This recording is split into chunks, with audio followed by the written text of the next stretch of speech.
Dans un monde rempli d'opinions et de traditions religieuses, une seule autorité demeure, la parole de Dieu.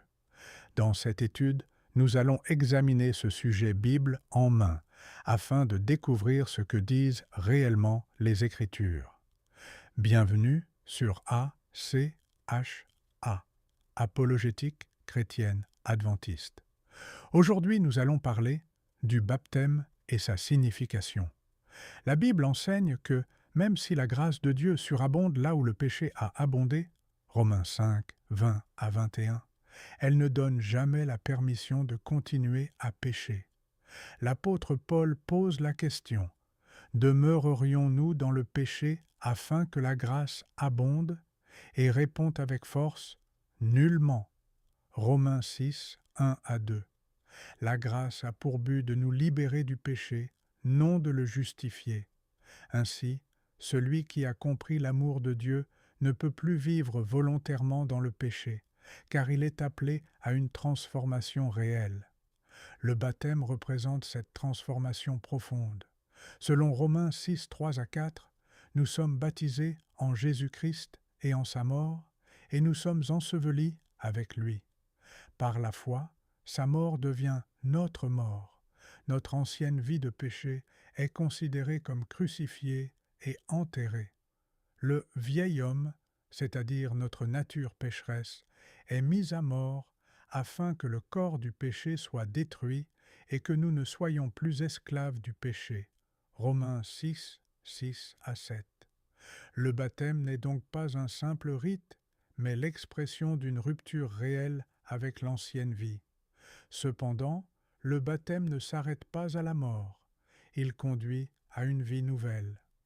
Comme Christ est ressuscité des morts, nous aussi nous devons marcher en nouveauté de vie.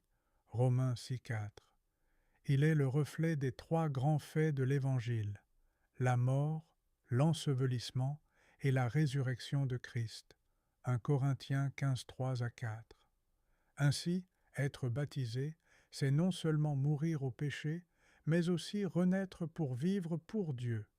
Celui qui est uni à Christ dans sa mort a l'assurance qu'il vivra aussi avec lui. Romains 6, 5, 8.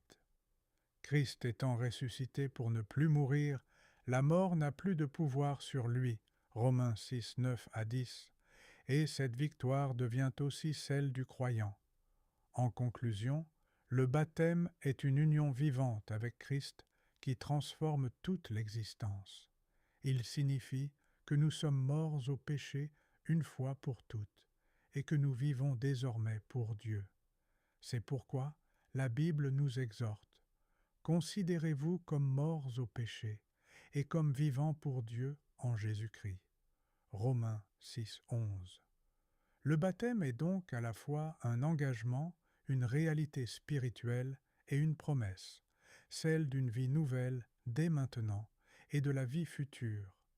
Il ne s'agit pas seulement d'un acte extérieur, mais du commencement d'une vie où la puissance de Christ se manifeste chaque jour.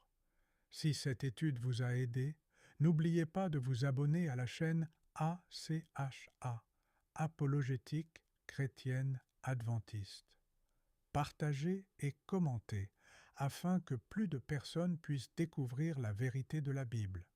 Et souvenez-vous, la Bible a toujours les réponses.